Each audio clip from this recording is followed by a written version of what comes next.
Ola, bos días a todas e todos. Imos dar comezo a este breve acto inaugural do seminario Os museos na sociedade actual, a situación en Galicia, unha perspectiva crítica. Acompáñame na mesa o membro do plenario e a alma deste seminario, que é Carlos García Martínez, e, naturalmente, Mari Carmen Martínez Insua, que é directora xeral de Patrimonio, a que aproveito para agradecer vivamente a súa presencia aquí. Faremos unha presentación breve, como dixen. Con isto non quero coartar a liberdade dos que me acompañen, pero o importante creo que é o que se vai dicir despois polos ilustres ponentes que están convidados e que aceptaron vir, de modo que Carlos García Martínez, de entrada, ten a palabra. Bom día, señor presidente do Consello de Cultura Galega, señor editor xeral do Patrimonio Cultural, señores ponentes, señoras e señores. Desde os primeiros momentos da súa creación, o Consello Galego de Museos fixouse como un dos seus obxectivos a realización duns coloquios periódicos encarreirados a analizar a realidade dos museos en Galicia, na idea de ir conformando unha diagnose do estado destas institucións culturais que se revelou, de certo, como preocupante. En todos estes coloquios contouse coa presencia de salientes museólogos e especialistas foráneos co fin de saber das experiencias levadas a cabo no eido da museoloxía noutros contextos europeos. O tratado naqueles coloquios, ao fin un estado da cuestión, foi reflectido en varios volumes que hoxe constitúen un contributo non pequeno a unha daquela parca bibliografía da museística en Galicia. Hoxe, transcorridos arriba de 30 anos, o estado do sector segue en parecidos niveis de precariedade, persistindo moitas das feblezas que se viñan arrastrando históricamente. Entrementres, na nosa contorna se producían e seguen a producirse sustanciais cambios no eido da museoloxía consoantes cos acontecidos na sociedade contemporánea. E pois, a propósito deste seminario que organiza o Consello da Cultura Galega coa colaboración do Consello Galego de Museos, analizar e reflexionar sobre a situación dos museos en Galicia hoxe en día. Para isto, compre ter en conta as correntes de debate e experiencias que acerca da problemática xeral destes centros se levaron a cabo no contexto internacional. Sen dúbida que a reflexión que saia das exposicións aquí presentadas será dun indicado interese para esculcar dende unha ampla perspectiva na feble situación deste sector e das súas posibles causas. Reflexión que entendemos debe abranguer a máis unha ollada introspectiva de índole crítica sobre a tarefa dos museólogos e técnicos e do papel que deben exercer no anovamento actual da realidade museal. É ben notorio que no sistema cultural galego o mundo dos museos foi, dende tempo, dos máis desfavorecidos, tanto dentro do ámbito das administracións públicas como mesmo dende o das elites intelectuais. Somos conscientes que estas institucións requiren de forma ineludible unha profunda revisión que posibilite a súa adecuación ao rol que a museoloxía actual se atribuye e abrirse e dar resposta ás novas demandas sociais acometendo os precisos e inadiables cambios que isto comporta. Porén, hai que ter moi presente que a propia historia dos nosos museos constitúe unha peza no camiño para o seu anovamento, unha pexa no camiño para o seu anovamento. E isto é así porque o proceso de tránsito dende unha anticuada concepción dos museos como almacéns visitables a ser centros creadores de propostas vertebradoras e dinamizadoras da vida cultural dunha comunidade que en Galicia comezou moi seriamente, non é aínda un proceso concluso e as museoloxías que avaliaron estas novas concepcións apenas teñen historia entre nós. Compre non esquecer que durante tempo estivemos a marxe dos debates daquelas tendencias innovadoras ás que só últimamente nos estamos incorporando. Non é exaxero afirmar que o sector permanece nunha situación inquietante. A ausencia dunha política definida, as carencias na súa ordenación e regulación, a complexa e múltiple titularidade dos centros e a súa tipoloxía, entre outros motivos, propiciaron unha anomia xeradora dun prolixo repertorio de sucedáneos de museos, dos que só teñen o nome, creados incluso a instancia de administracións públicas e de particulares, moitos nin sequera poderían ser considerados como colección visitables, sen recollento legal e, por suposto, sen cumpriren coas funcións e requisitos que se exixen. Arestora están aínda pendentes de desenvolver instrumentos normativos e regulamentarios que se contemplaban na Lei de Patrimonio Cultural de Galicia de 1995, figuras de interese como o Sistema Galego de Museos e a Rede de Museos que, de existir, virían por certa orde no sector, para o que rexe aínda o desfasado Decreto 314/1986, ao que habería que engadir a crónica escaseza de recursos humanos e económicos. É de agardar que na nova lei de patrimonio, a falla dunha específica de museos que sempre defendemos, no seu correspondente capítulo se senten as bases que permitan estudiar este eido cultural e axuden a resolver ao menos parte dos problemas que hoxe en día lle concirnen. Queda aínda treito a percorrer e serios retos a superar para que os museos galegos exerzan o esencial papel que nos tempos presentes deben prestar á sociedade e á cultura de noso. Encomenda, por demais, de non sinxela resolución o esteo das administracións públicas e a implicación do sector privado.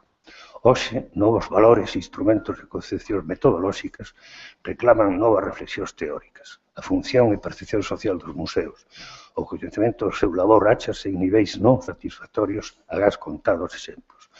Compre explorar novas posibilidades de financiamento e xestión acordes coa realidade social e económica na que nos situamos e integrar nas estrategias de desenvolvemento o patrimonio cultural como recurso económico que facilite a sustentabilidade do sector. E, como non, analizar o determinante papel que o marco normativo desempeña na función e ordenamento das institucións museísticas. Para tratar destes interesantes asuntos contamos con destacados museólogos especialistas que de seguro nos ilustrarán con adecuadas análisis que serán de sumo proveito para ter moi en conta no estudo da problemática museal en Galicia. Agardemos que desta volta, co concurso do Consello de Cultura Galega, o que aquí se conclúa logo da súa exposición e debate, de algún modo se lle tiran conta nas políticas culturais das administracións competentes e poda contribuir á necesaria ordenación e anovamento deste sector que hoxe nos convoca. No nome do Consello Galego de Museos, quero agradecer ao Consello de Cultura Galega, na persoa do seu presidente, que propiciase e organizase este seminario Os Museos na Sociedade Actual. Aos señores relatores que atenderon amablemente a invitación para a participación no mesmo e a todos vostedes, señores e señores, pola súa asistencia. Moitas gracias.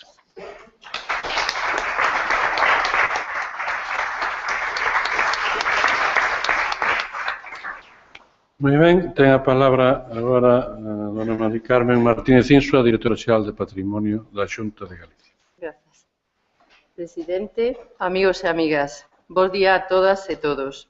É para mí unha honra dar a benvida a todos os asistentes a este seminario organizado polo Consello da Cultura Galega en colaboración co Consello Galego de Museos, exemplo do bo facer dos profesionais da museoloxía de Galicia. Facer unha reflexión sobre o papel dos museos na sociedade actual implica potenciar a súa función tendo en conta a crecente sensibilidade colectiva no que atinxe a herdanza e a creatividade cultural, a articulación das novas formas de relación entre os museos e o público e o dereito de acceso á cultura. A Consellería de Cultura e Educación, a que represento hoxe aquí, fai unha aposta decidida pola Rede de Museos de Galicia que entendemos como espazos de encontro e participación nos que se articula a personalidade colectiva como unidade dunha comunidade consciente do valor da súa memoria e do papel que xoga no diálogo intercultural do mundo contemporáneo. Creer no futuro dos museos como factores activos e revitalizadores das comunidades locais, onde o público sexa o suxeto activo que sinta o museo como unha parte da súa condición cidadá. O seu valor social trascende o papel do mero guardián dos tesouros de xeracións futuras, obrigándonos a traballar para poñer todos os coñecementos extraídos das súas coleccións a disposición da sociedade. Como apunta Giovanni Pinna, a novidade da versión moderna do museo non está en inventar e asumir novas funcións, senón na socialización das antigas, caracterizándose pola participación e dinamización cultural abertos á cooperación.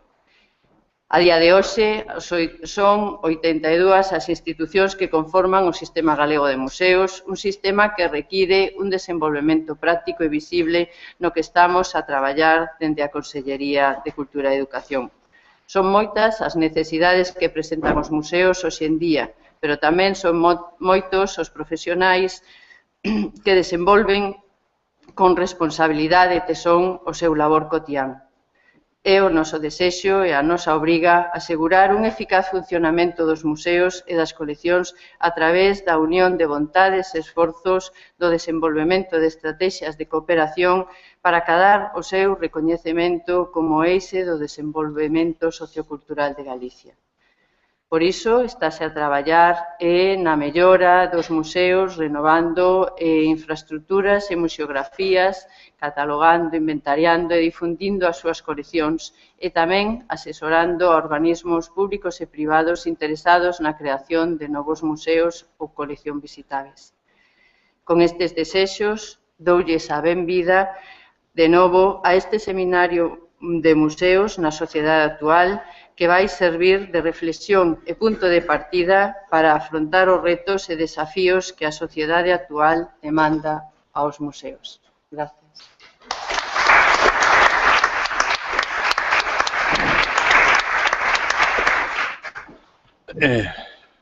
Eu quero decir en primeiro lugar que me complace moito que se poida celebrar este seminario aquí no Consello da Cultura Galega e por este motivo e non é por devolver as palabras que García Martínez dixo antes, sino por xusticia.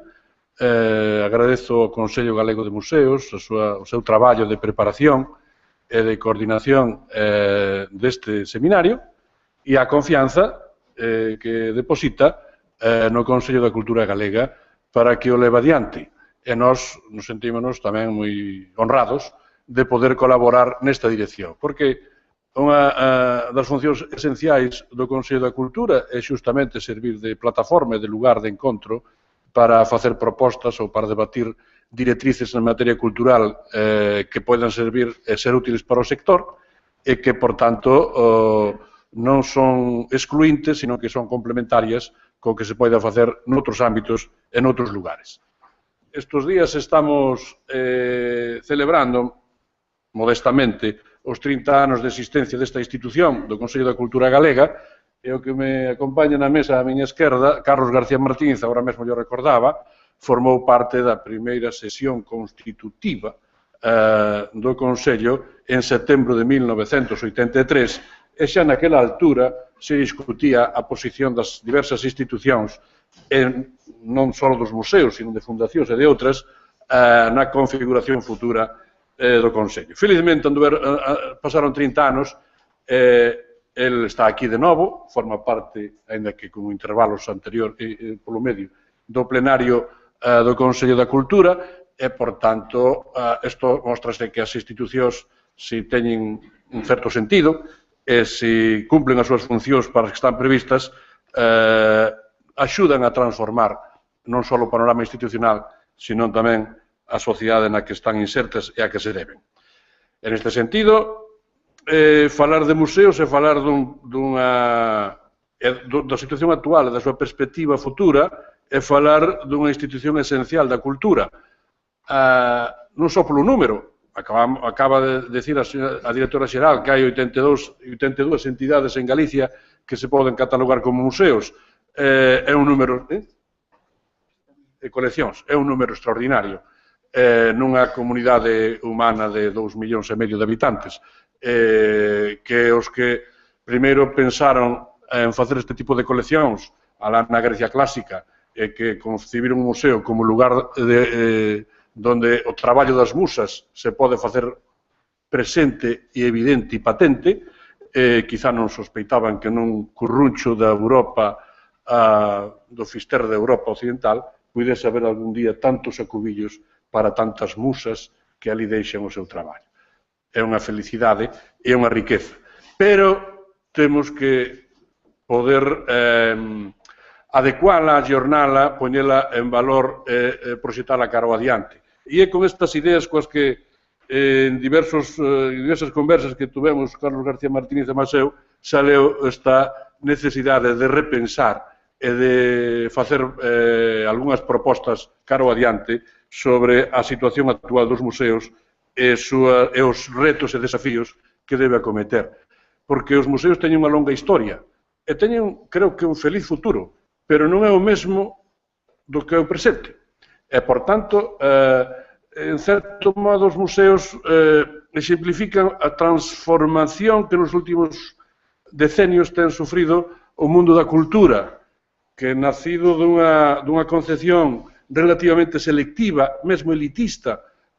A palabra colección, coleccionismo, significa que hai algunha persona que está pensando en como reunir obras consideradas moi valiosas ou obras de arte para un fin determinado, tense que facer compatible con estas demandas da sociedade actual e futura que cada vez máis son insistentes en ter un acceso masivo e indiscriminado e a veces incluso pouco organizado aos bens culturais, e os museos son os dos lugares máis emblemáticos de bens culturais. De modo que temos que facer compatible o distintivo ou a distinción coa democracia, ou co acceso masivo, e coa rendibilidade, que se dice tamén en algúns aspectos, coa participación daqueles que son usuarios ou que se benefician do que teñen os propios museos. Isto tense que facer aquí en Galicia e fora de Galicia, e penso que en todo o mundo occidental, especialmente en Europa, donde temos un continente, en fin, repleto de museos, repleto de cultura, temos un perigo de que sexamos considerados quasi como un parque temático, pero hai que sacar algún rendimento a este propio parque temático e, por tanto, darlle a volta á situación. Non queixarnos de ser un parque temático, senón explotar as vantaxes de poder ser algo máis que un parque temático.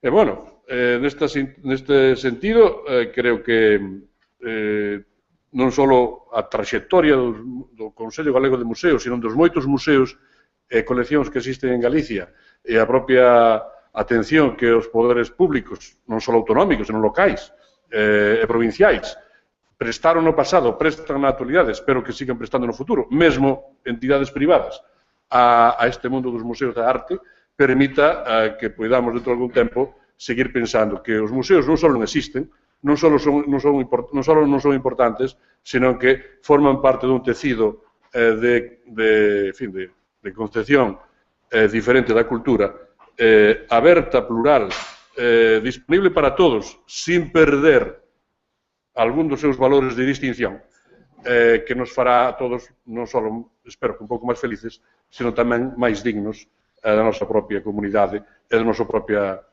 condición de especie humana, con memoria, con palabra, con recordos, con capacidade para disfrutar da beleza, e a veces tamén para facer cousas inadecuadas, pero desas non vou contar, porque non están nos museos. Benvidos a todas e todos, gracias sobre todo aos ponentes e os que se ocuparon máis directamente desta organización. Confío en que van sair unhas xornadas moi útiles e moi proveitosas, saben que teñen o Consello da Cultura ao seu dispor para que o que precisaren e nós sexamos capaces de ofrecer. Bos días, fica inaugurado este seminario sobre os museos de Galicia.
Bueno.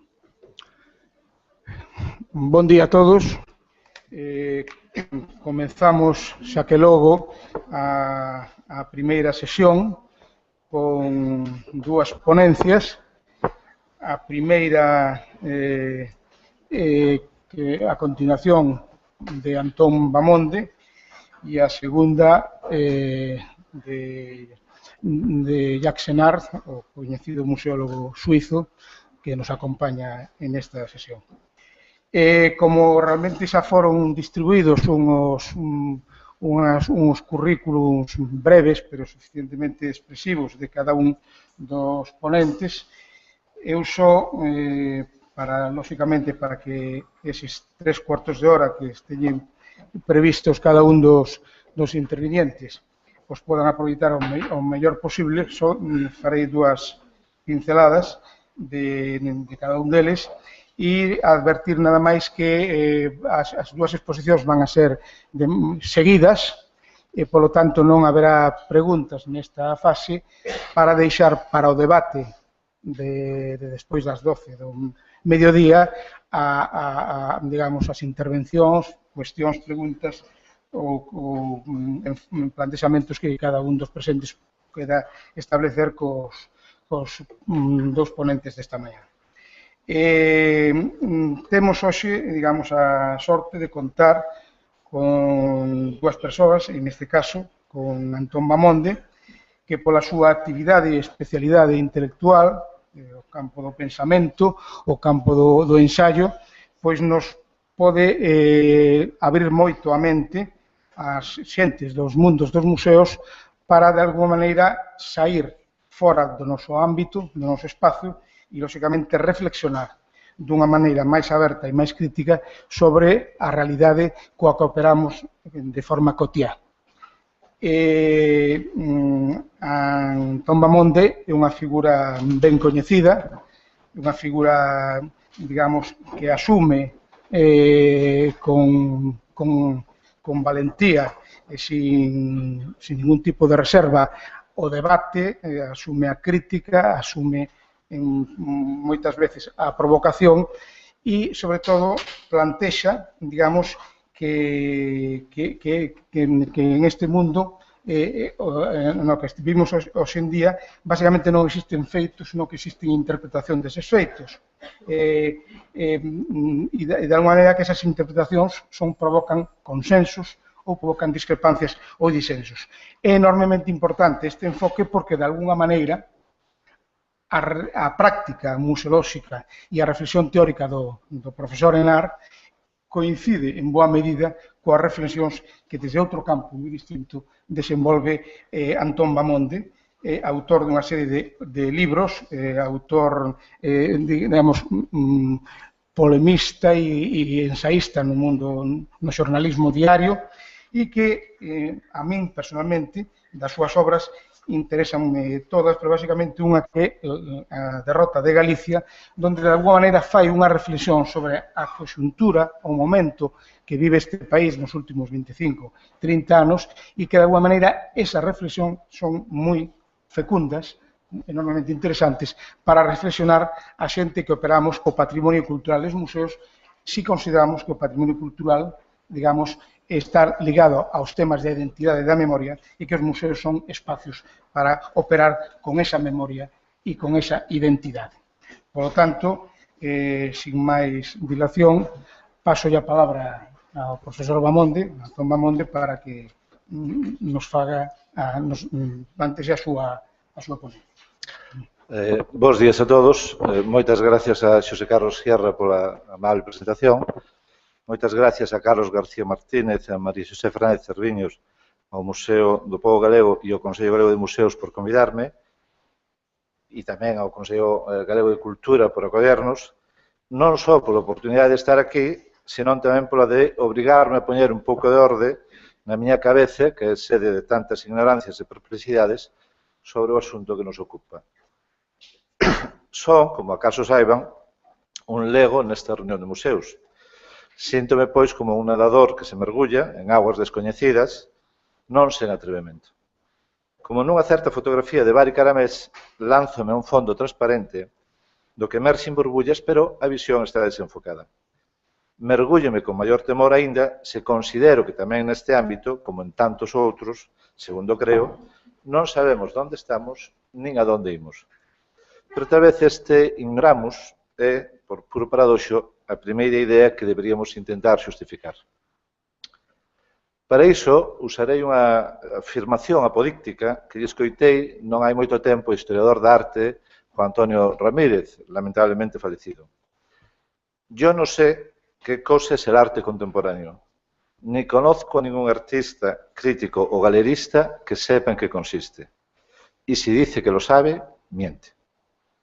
Foi unha declaración que estimei moito, porque adoro as frases redondas e simples que, a vez, encerran unha sabiduría depurada pola reflexión de moitos anos, como non podía ser outro caso, dun historiador de arte tan notable como foi Juan Antonio Ramírez. E así é, dende o ready-made de Duchamp, dos que nos separan xa casi 100 anos, Duchamp creou os primeiros ready-made en 1915, caeu un certo sentido do que era arte. Ao principio, a forza disolvente que encerraba o principio co que podían ser construídos eses ready-made non se fixo tan clara. Ao fin e ao cabo, a vanguardia estética acompañante da idea de progreso seguiu rexendo ata o período comprendido entre os anos 60 e 80 do noso século. Moitos sinalaron a obra de Warhol, que enlazaban da cultura pop coas imaxes do dadaísmo, como o punto de non retorno. Dende as latas de sopas Campbell ou a caixa brillo, fíxose patente que a arte traspasara a última fronteira. Como indica Arthur Danto, crítico que hai que tomar en si mesmo como un síntoma, a arte é agora unha especificación da historia da filosofía. O que lle dá valor a unha obra non é o seu carácter aurático, ou único, ou os seus valores artesanais, ou a beleza que dispoñan, ou calquera outro criterio co que a arte se tiña construído ou definido a si mesma.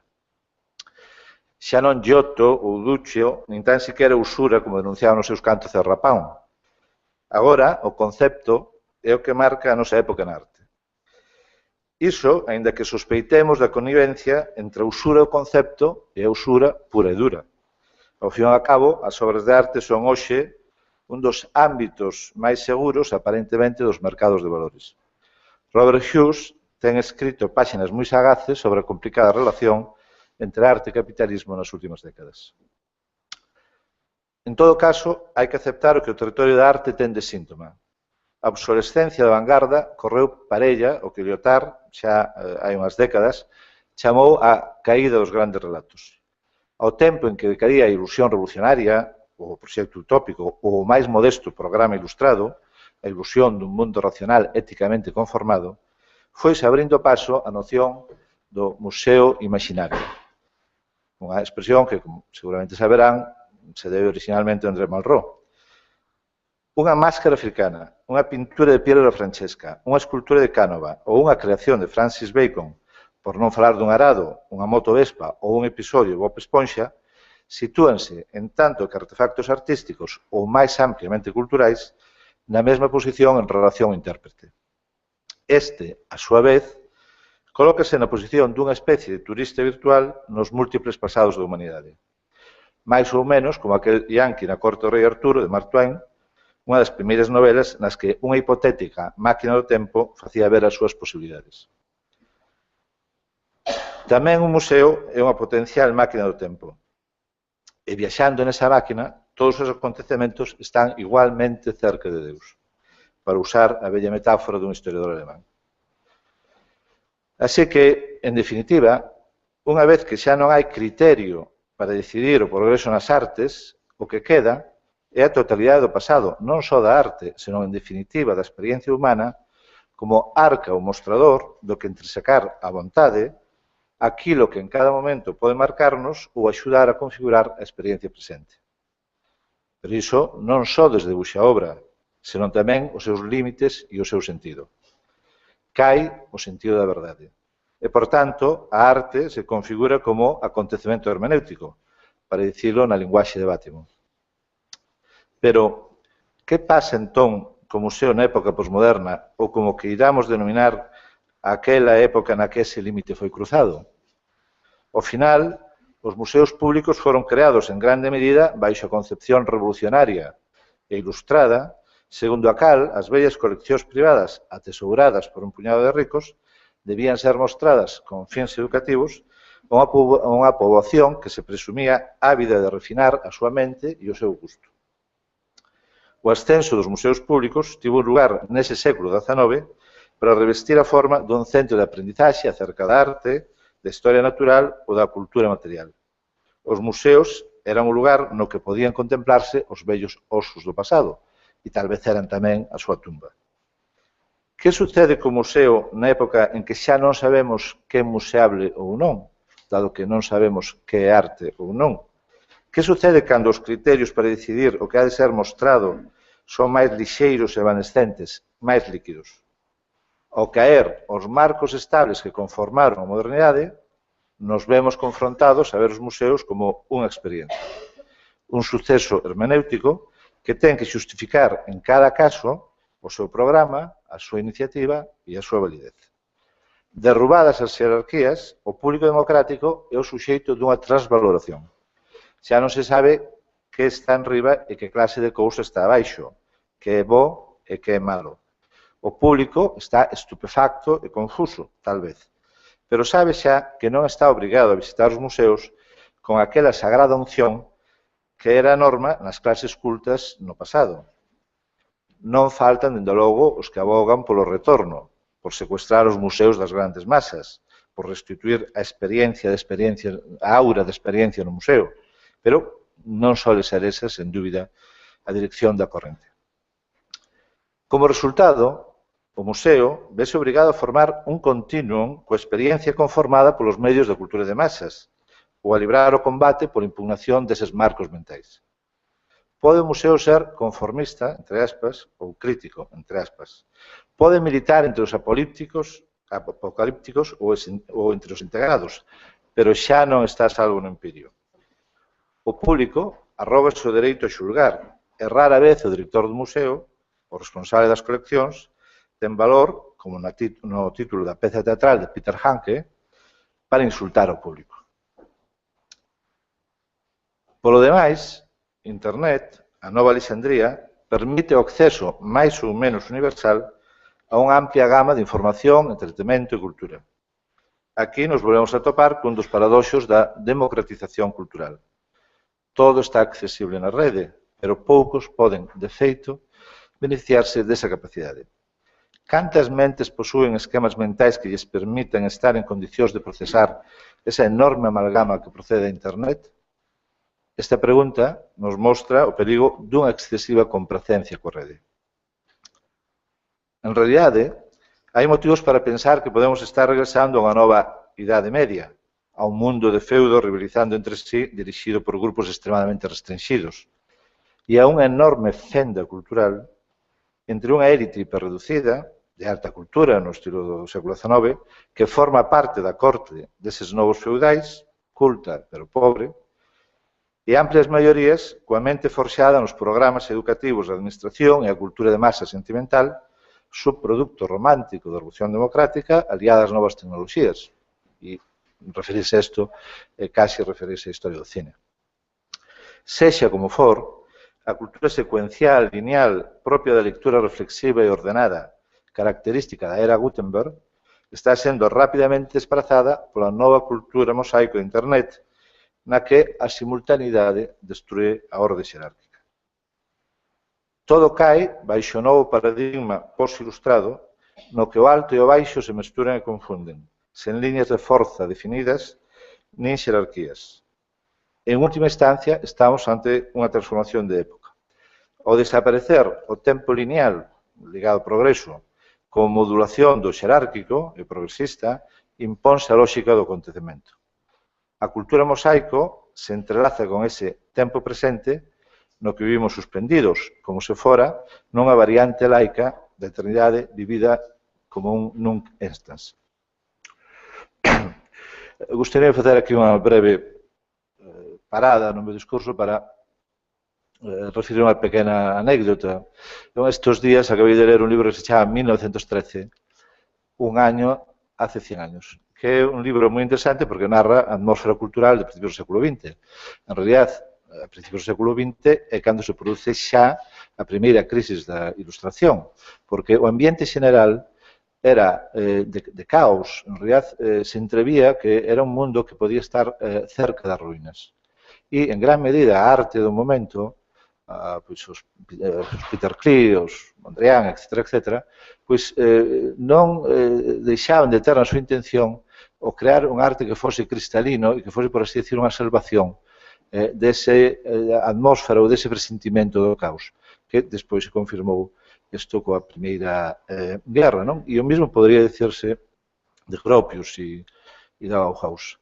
Bueno, en este libro, que se chama así, 1913, un año hace 100 años, o autor dá conta de Aaron Hanning, creo que se chama, o periodista británico, escribiu un libro que se chamaba La Gran Ilusión, donde decía que era imposible que sucedese unha guerra, porque había novos medios de comunicación, o teléfono, e porque os países estaban agora enormemente entrelazados a través dos modernos medios de transporte e porque máis os intereses das élites dos diferentes países pois tiñan negocios comuns. Esa predicción que, ao decir do autor do libro, pois foi moi popular, foi un bestseller en aquel momento, pois naturalmente foi publicado en 1911, tuvo reedicións e todavía en 1913, un ano antes do desastre, pois ocupaba boa parte, ao parecer, da atmósfera cultural alemana. Eu a veces me pregunto, cando eu era un pouco máis novo, cando eu acababa o meu instituto e era un rapaz progresista, etc., pois compartía a opinión, que me parece que en aquel momento era general, de que as cousas pois podían estar cheas de conflictos e problemas, pero que ao final era bastante claro cal era a dirección da historia. Sin embargo, me parece un rasgo moi peculiar do momento presente a opacidade. É dicir, o feito de que creo que moi poucos arriscarían a facer unha prognose acerca de cal pode ser o estado do mundo dentro de 10, 20 ou 30 anos. Esa crisis dos anos 20 podría reduplicarse, por certo, facer unha mención á crisis das vanguardas, dos anos 60, 80, etc., e a súa sustitución pois, bueno, pois, para este pluralismo, digamos, da arte contemporánea e tal vez facer unha referencia a que relación ten a situación da arte contemporánea e de outros produtos, digamos, espirituais, co contexto histórico de crise na que estamos, na que non sabemos, non somos capaces, non é que o proxecto ilustrado fora derrumbado, así que non temos a menor noción, nin nos arriscaríamos, creo, ninguén, a facer unha prognose acerca do futuro. E me gustaría saber se dentro de 100 anos o historiador da cultura, o historiador da arte, o historiador puro e duro, que dirá da nosa época. É dicir, que se estamos antes dunha nova fase de evolución e progreso, etc., ou se estamos antes de circunstancias outra vez máis catastróficas, pero, sin embargo, con atmósfera que xa non é aquela tan tenebrista, digamos, ou caótica de principios do século XX, sino con esta peculiar forma de alegría e de presentismo que é tan característica do presente e que, sin dúbida alguma, ten que ver moito pois co feito de que os medios de comunicación de masas pois difunden, digamos, un modelo de civilización que incide moito, necesidades do consumo, en este presentismo, en este estar, o que decía no texto, como suspendidos ou colgados. Me permito tamén establecendo un pequeno corte, porque tal vez é un orden de discurso diferente, pero digamos que a veces se pensa en Internet ou na propia época presente como unha época que efectivamente é unha época de colapso do tempo e do espacio, é dicir, onde o orden lineal do progreso, digamos, é como se fose comprimido en algo parecido ao que os teólogos medievales chamaban o presente eterno, non? O nunc estans.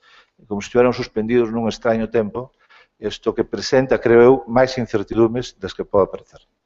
Bueno, feita esta pequena intervalo, continuo. Esta é a gran transformación, esta transformación na constelación da época, que vale non só para os museos de arte, senón para todos aqueles etnográficos, tecnolóxicos, industriais, etc., que conforman o amplio campo das institucións museísticas. O seu programa se ve cuestionado por unha época que se presume sen fundamento e que, tendo a ilusión de recrearse a si mesma a cada intre, vive, de facto, nunha extraña sorte de suspensión. É certo que os museos non están en crise, ao contrario, cada vez aumenta o número de visitantes ás salas e a curiosidade se expande por territorios antes ignorados. Ao tempo, moitos museos incorporan técnicas de marketing e da cultura emocional para facer visitar aos visitantes unha experiencia. Os museos son hoxe unha parte importante do sector terciario e facilitan a propagación do turismo, que é, obviamente, un dos grandes negocios mundiales, e senón que non lo digan a nós en este momento. Sin embargo, se miramos máis alá, é posible registrar unha certa crise das súas formas programáticas debido ao cambio de paradigma mencionado. Iso obriga a reformulalos. Nunha sociedade pluralista na que o que os museos coleccionan e como fan, e na que o que exhiben e como fan son materias de crecente discusión, os museos han de tornarse centros de controversia, para usar a magnífica expresión de Wheeler Boyd. Os museos teñen que involucrarse nas crecentes discusións acerca das novas tecnoloxías, as novas correntes estéticas e as novas interpretacións do pasado e do presente. O seu papel como lugares da memoria e da identidade está ligado a esta conciencia acerca do modo en que han de involucrarse na sociedade. Supoño que algo así como un liberalismo multicultural tería que ser o seu fundamento filosófico. Debido á caída das grandes visións que narraban a historia da humanidade máis ou menos ao estilo da idea hegeliana, como o despregamento na historia dun suxeto activo que pouco a pouco alcanzaba a súa propia identidade a través do conflicto e reconciliación, os museos non poden hoxe máis que tomar nota do pluralismo das imaxes do mundo e intervir no espacio público non verticalmente, como mestre que dá unha lección canónica e magistral aos seus alumnos, senón horizontalmente, intervindo nos debates e nas batallas da opinión que teñen lugar no espazo público. E ben, que hai de Galicia? A súa problemática inscripción na modernidade é clara. Déixenme ler agora, ao respecto, un pequeno artigo que publiquei hai un par de anos e que reivindicaba a creación dun Museo de Arte Galega. Decía, un dos museos máis importantes de Galicia, e sin dúbida o máis desprezado, é o Carlos Maside, situado nun edificio anexo ás cerámicas do Castro, en Sada.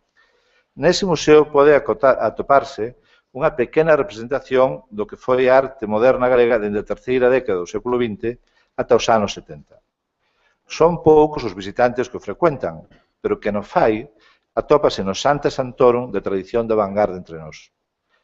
Ese edificio, el mismo unha versión do espírito do constructivismo soviético máis ben que da Bauhaus alemana, mostra que a modernidade non pasou de longo ante nós.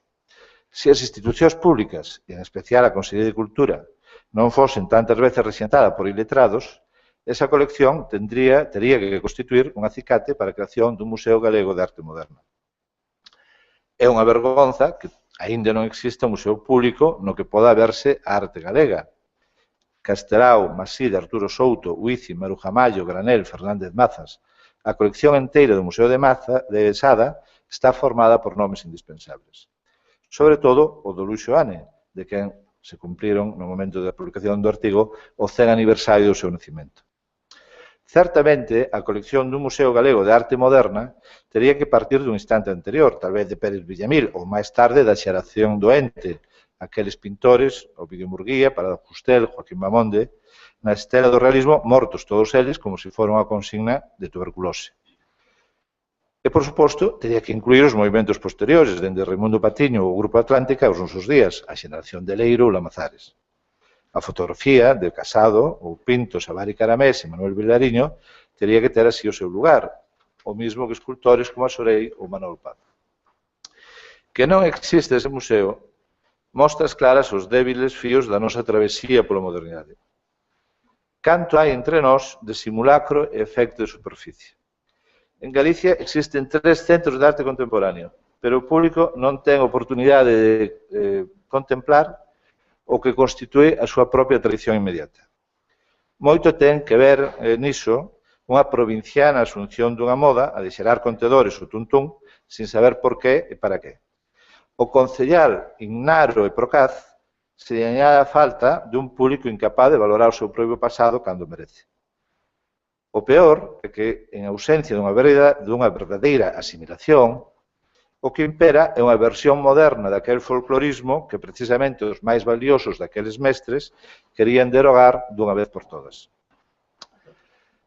Dado que non sempre o pisto pode ser Pirosmani ou Boltanski, é frecuente, para gravar as cousas, que un acuda a un centro de arte contemporáneo para sentir que o que ali se expón sona a tópico manido, como se se tratase dunha lenguaxe con código xa envellecido.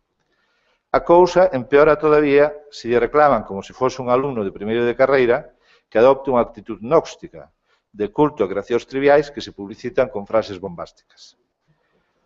O único que non lle queda nese caso é pensar que tal vez iso sexa a contribución da arte á nosa autoconciencia, mostrarnos que os deuses se retiraron e que xa non hai nada que poda ser posto no seu lugar. Tal vez esa sexa a gran intuición, a última pirotecnia dun nihilismo que deixou atrás o seu carácter tráxico para debir banalización multiplicada por infinitos canais.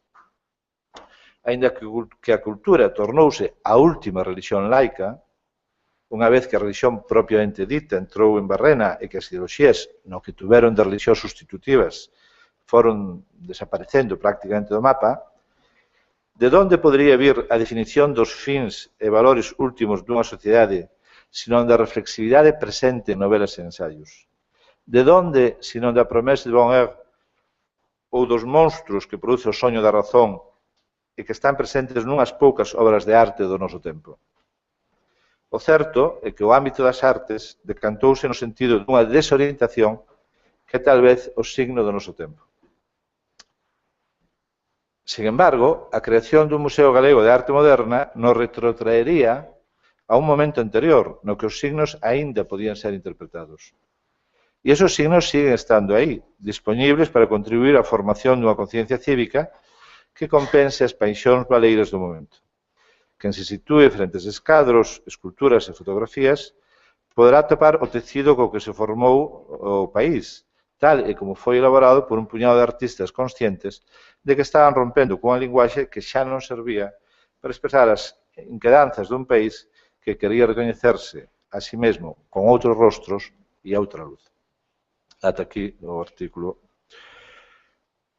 Que a creación dese museo non este a orde do día mostra, sin dúbida, que no combate pola comunidade imaginada, Galicia leva perdendo moito tempo baixo os embates da visión reduccionista do centralismo, sin dúbida alguna, pero tamén baixo o peso da súa escasa resistencia a esa visión externa por parte dos propios galegos. Tamén me parece grave que, ata onde sei, ninguén teña concebido unha rede integrada dos museos galegos que permitira ao público a lectura comprensiva do pasado da comunidade, dende a cultura castrexa até hoxe. A riqueza de variedade dos museos e dos seus fondos, dende o Castro de Viladonga, o Museo de Ribadavia, ata esa pequena Cámara das Maravillas que é o Museo de Pontevedra, permitiríanos, sen dúbida. Pero poderíamos tamén xirar a mirada noutra dirección, a da organización da controversia sobre os aspectos maiores da nosa contemporaneidade. Intentarei, a este respecto, construir un pequeno argumento.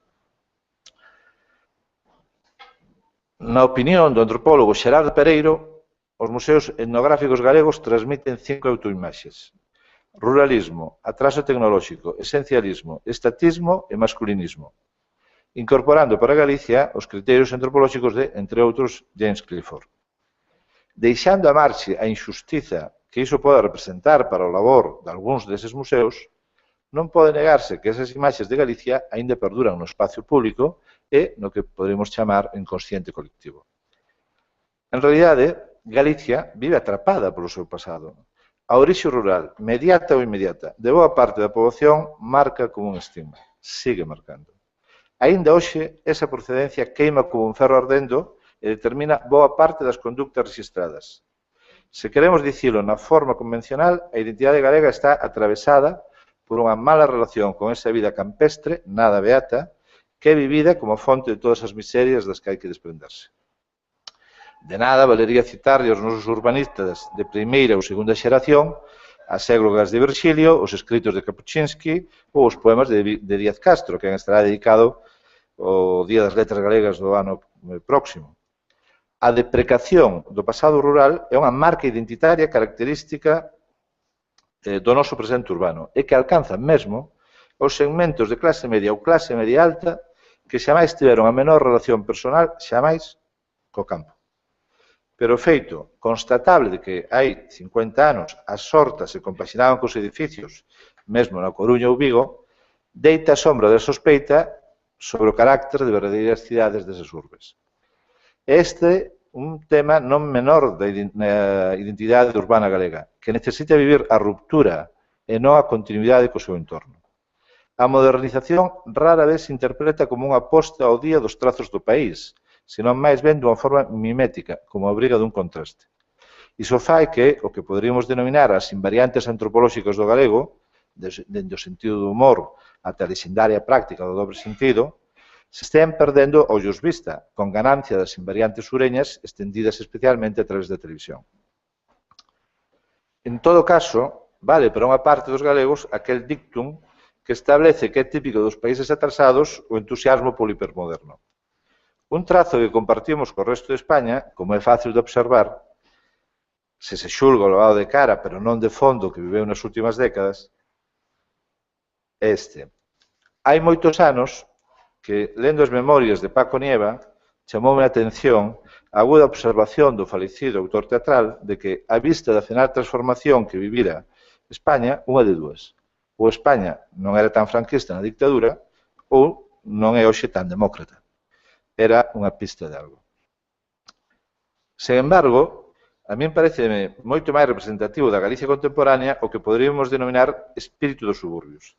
En efecto, Galicia non ten apenas cidades consolidadas no seu carácter urbano.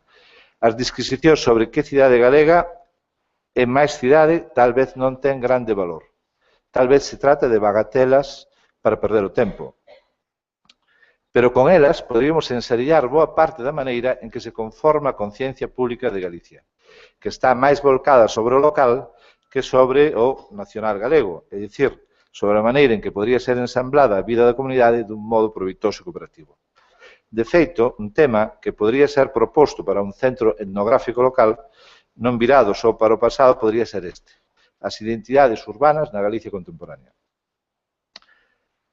Sexa cal for o pano de fondo que hoxe goberna as mentes dos galegos, está máis cerca de semellarse ao que poida caracterizar a vida de suburbio, a transición entre dúas formas de vida, as conductas híbridas e oportunistas, unha certa desorientación nos obxectivos, que da visión estable, estoica, fatalista, dependente dos ciclos da natureza, que conforma, segundo o tópico, a vida rural.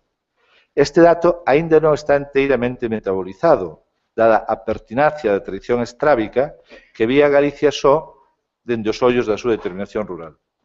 É certo que non se entende unha parte da mentalidade do país se se ignora a súa vontade de negación dun pasado rural e o desexo de substituílo polos signos da modernidade. En negrilla. Pero ese extremismo impideu-nos entender as diferentes culturas urbanas que marcaron o país. Mirar a xente que pasa pola rúa nunha cidade como Vigo podería facernos propoñer outro tema etnográfico posible, tal vez sorprendente. A componente cani e choni nas cidades da Galicia de hoxe. O público saberá que cani é a variante masculina de choni. O que outra vez nos levaría a facer consideracións máis xerais sobre o cambio social en España na súa totalidade e sobre a decadencia da cultura da clase obreira tradicional. Entendo que unha posible interpretación do fenómeno choni podría ser enunciada así. Como poden elaborar a súa experiencia aqueles segmentos sociais que abandonaron a cultura tradicional en todas as súas formas, os signos externos, pero tamén a mentalidade de fondo, dun xeito brusco e, ao mesmo tempo, carecen doutros marcos para unha elaboración das súas novas formas de vida que non sexan os fornecidos polos estilemas da cultura de masas? Estamos nunha divisoria brusca entre dous mundos da vida, que non é fácil asimilar, e como é natural, a tendencia máis espontánea é a dunha adaptación asintótica ao que parecen os novos a priori urbanos, basicamente decididos polos medios de masas e despois interiorizados creativamente polas clases populares. Neste punto, podría resoar a vía pregunta de Humberto Eco. Pode o público facerlle mal á televisión? Que viña a cuestionar as teorías unidireccionais sobre a influencia dos medios de comunicación e afirmaba que, lonxe de ser o público unha masa amorfa e pasiva, tendía a modificar os estímulos que recibía dos medios, establecendo unha especie de feedback ou retroalimentación que modificaba, a súa vez, os parámetros dos medios. Gustaríame referirme agora a un libro de certo éxito en Gran Bretaña que tive a oportunidade de ler recentemente. O seu título é Chaps, a demonización da clase obreira. E o seu autor é Owen Jones, un dos referentes dunha certa esquerda inglesa.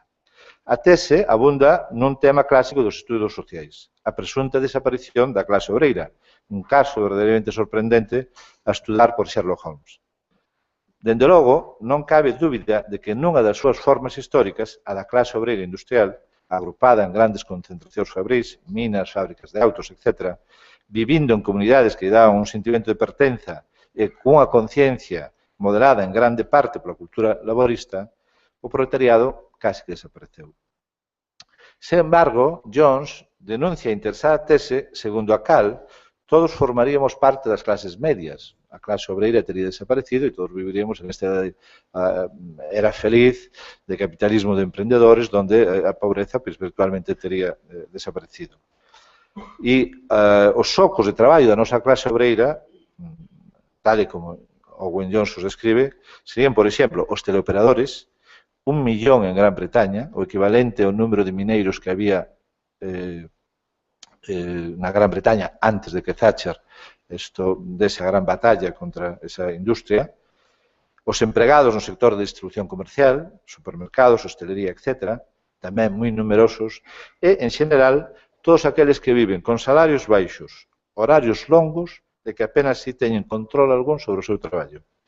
É unha clase obreira que, a diferencia tradicional, está fragmentada e apenas si ten elementos de agregación, e moito menos aínda unha cultura política que lle consistencia, como foi o caso no pasado, porque as culturas políticas en Europa están prácticamente todas, pois a cultura política da esquerda en Toscana, en fin, é un fenómeno europeo.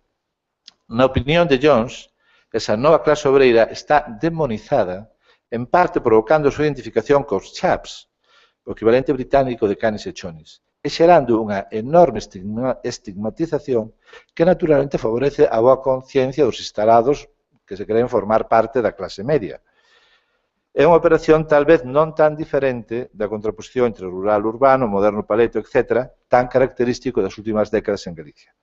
A bella estigmatización viría a sumárselle esta outra, producto da diferenciación social e de clases e do derrube da fantasía neófita de que o espazo urbano disolvería as diferenzas estigmatizadoras. Sería moi interesante organizar o debate nun país que viviu tantos cambios tan rápido acerca da pugna entre aquelas imaxes etnográficas ás que se refire Xerardo Pereiro e esas novas autoimaxes que proceden en grande medida da cultura de masas interiorizada polos novos urbanistas. Esa sería unha maneira de instalarse na controversia contemporánea, como, me temo, han de facer os museos aquí e en Pequín. Moitas gracias pola súa atención.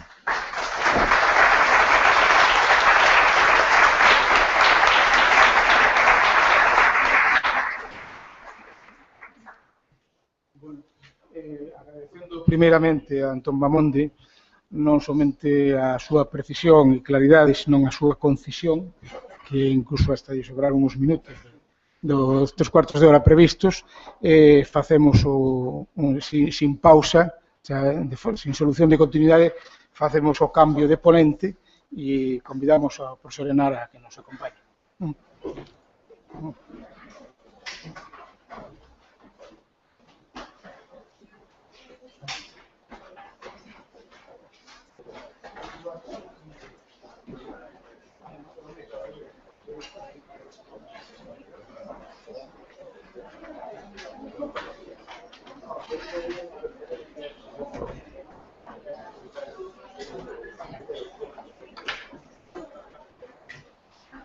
Donc, professeur, si c'est la plupart bien, et tous les 3 à 4 phrases, je ne pas bien. Ça marche.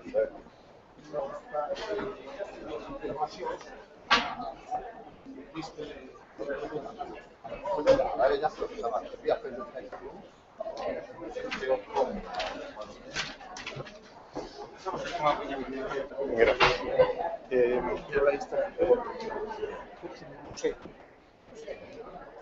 No, esto es mal.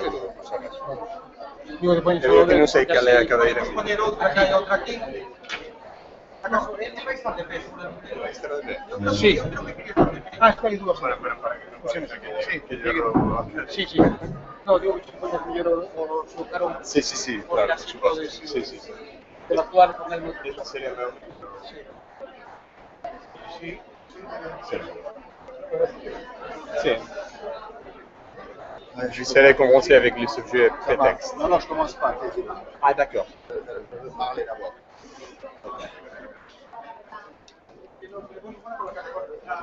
Si, hein? Je veux faire que petit Mais dessin. il va vous présenter et Ah, d'abord, ouais, d'accord, ça va.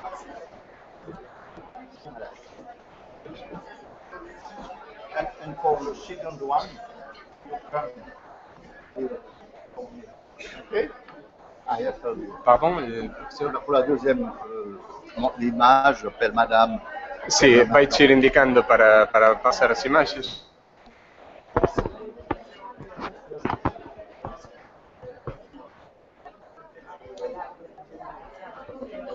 Ah d'accord. Si vous allez utiliser ils sont préparés le tableau et il va falloir que vous preniez le microphone. Le tableau, C'est ça, enregistré.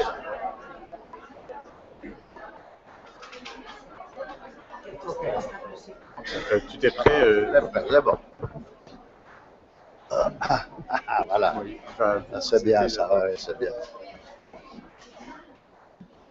Ça va? Oui. Si je parle trop vite ou si vous me dites. D'accord. Tandis Faut que vous pas parlez, vous gêner, hein. tandis que vous parlez. Comment ça? Non, là, ça va, ouais, c'est bien là. Tandis que vous parlez et que vous arrêtez tous les Ah, 3 ouais, à 4 ouais, phrases. tout à fait. Ok. Voilà. Et puis un fois un crayon. Para escribir, vai vous en avez. Ah, je mets. Extra. Pour effacer. C'est bien. Ça marche. Merci.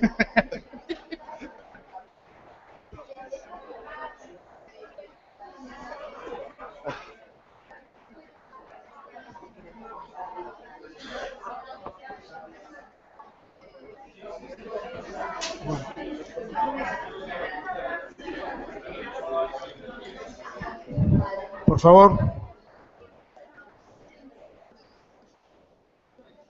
Bueno, damos comezo a segunda ponencia da sesión matutina, da sesión de mañá, e contamos hoxe unha figura ben coñecida por todos os presentes, coido, o profesor Jacques Hénard, que, digamos, marcou os últimos 30 anos en Europa un fito fundamental non só na configuración e na teorización do propio museo, sino no desenvolvemento das prácticas museolóxicas e fundamentalmente museográficas que desenvolveu a través deso que foi etiquetado como museoloxía da ruptura. De alguna maneira, eu dicía ao comenzo que a intervención de Antón Mamonde e a ponencia de Antón Mamonde e a ponencia de Jacques Hénard teñen un certo enlace, aínda que desde, lóxicamente, postulados, experiencias e enfoques diferentes, no sentido do cuestionamento non somente do museo como ámbito da comunicación, senón do museo como lugar no que se teñen que lanzar unhas mensaxes contrastadas, unhas verdades indiscutibles, senón que o museo pode e debe ser un lugar para o encontro, para un encontro polifónico, no sentido de que se as coleccións de moitos museos son polifónicas, como el plantexa, tamén os discursos deben ser polifónicos, tendo en conta que non somente deben recoller a posición do museólogo, a posición do guionista, do autor que el propugna, senón tamén a reacción, a emoción, o impacto que as exposicións producen no visitante, no usuario, no espectador. Entón, desde ese punto de vista, ese traballo coa escenografía, esa teatralización ou dramatización do museo, partindo da reflexión de que nesa experiencia sociodramática ou teatral que se produce na exposición e no contacto co público é onde se poden producir, digamos, os debates, os disensos ou os asentimentos dos que falaba Antón Bamonde, pois, evidentemente, ten producido na museoloxía contemporánea europea unha fonda reflexión. Entón, digo que temos a fortuna de contar con Jacques Senard para que, de alguma maneira, desde a súa longa perspectiva e evolución, esos 26 anos que estivo ao frente do Museo Etnográfico de Neuchâtel e eses 3 anos que estuvo tamén no Museo de Genève, en Ginebra, máis o seu traballo actual que sigue, digamos, como, digamos, operador da masa crítica que o mundo dos museos e o mundo do patrimonio cultural proporciona, pois, evidentemente, constitúe, digamos, para nós unha tremenda sorte poder ter en Santiago de Compostela. Por lo tanto, xa voulle ceder a palabra para que faga a súa intervención, a súa ponencia, e como na intervención anterior non haberá preguntas nin interpelacións, senón que todo o deixaremos para o debate conxunto da segunda parte da mañán, tanto co primeiro ponente como con el mesmo. Entón, agradecéndolle a súa presencia e que aceptara o convite do Consello Galego de Museos, pasolle xa a palabra ao profesor Jacques Senard para que pronuncie a súa ponencia. Merci. J'aimerais, mesdames et messieurs, vous apporter le salut de la Suisse, qui, vous le savez, est un pays qui se veut neutre, mais ce ne sera pas mon cas en ce qui concerne les musées et la muséologie. Bueno, moitas grazas, quixera transmitirlles un saúdo no nome da Suiza, bueno, saben que é un país distinto, bueno, ao noso, pero, bueno, neste caso, en canto aos museos e a museoloxía, non vai ser o meu caso, non me vou centrar nun país. Alors, je vais essayer de vous parler de généralité sur les musées, bien sûr, et vous montrer comment, au cours de ma carrière, finalement, j'ai construit mon propre regard. Voulles falar de generalidades sobre os museos e voulles tratar de mostrar tamén como ao longo da miña carreira teño construído a miña propia ollada. Mon souci, c'est de réfléchir sur la manière dont je pense et la manière dont je parle. Et je crois que c'est ça aussi qu'il faudrait que les visiteurs de musées puissent avoir en tête quand ils sortent et se poser deux questions. Pourquoi je pense comme je pense et pourquoi je dis ce que je dis.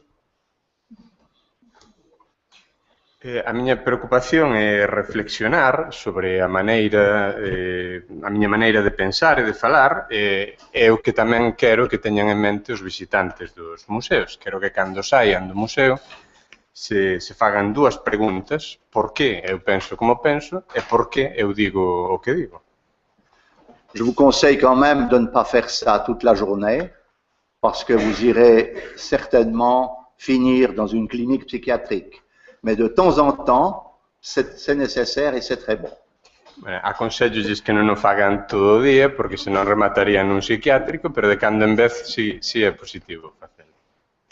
Alors, je vais commencer par faire un dessin.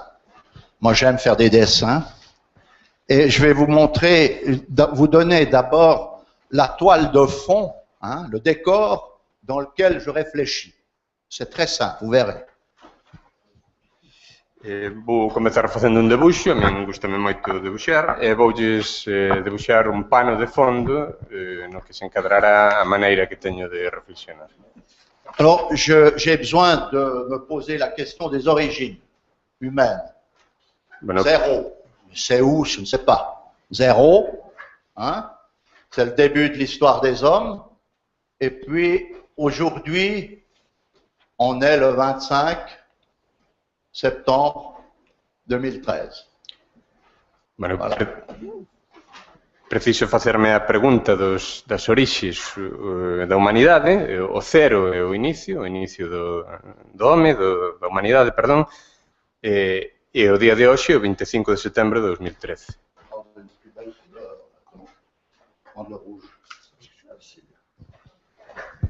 Alors, j'ai besoin de deux dates. Preciso dúas datas, polo tanto. 1492 1492 et 1850. e 1850. Ça suffit. E con iso abonda. Alors, 1492, vous vous rappelez tous ce que c'est. O 1492, todo o mundo sabe o que é. Christophe Colomb se trompe de direction. Cristóbal Colón se trabuca de dirección e atopa a América. C'est fondamental dans l'histoire occidentale. Donc tout ce que je dis, il faut que je précise encore, c'est un regard qui vient de l'Occident. Je ne sais pas très bien où ça se finit, mais c'est ça. Je porte un regard occidental sur l'histoire humaine. Isto é algo fundamental na historia, pero tamén debo precisar que a miña ollada é unha ollada precisamente que venda de Occidente. Alors, É o que determina. ça me permet d'avoir le monde d'avant, et puis après. Iso permite meter o mundo de antes, desa data, e o mundo de despois. Parce que on peut commencer à construire les savoirs sur lesquels nous réfléchissons toujours aujourd'hui, qui ont été corrigés, mais fondamentalement pas changés.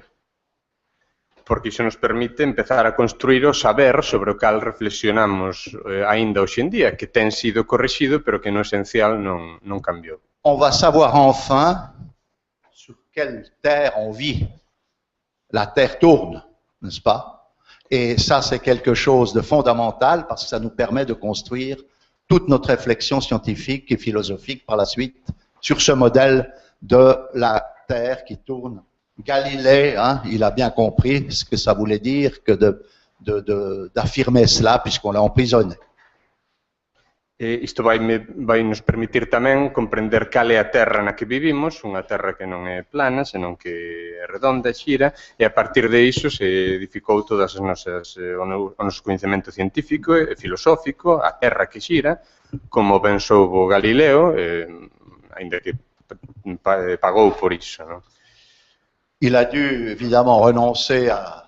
Il a été jugé, il a dû dire non, c'est pas vrai, mais quand il est sorti, vous vous rappelez, il a dit, et pourtant elle tourne, n'est-ce pas? Tivo que renunciar a esa mesma afirmación que el fixera, foi xulgado por iso, foi condenado, pero cando saiu, pois, dixo que aínda así a terra se movía. Alors, après se construisent les savoirs scientifiques, hein, biologiques, histoire naturelle, histoire de l'art, avec des musées, les Lumières, le XVIIIe siècle, etc.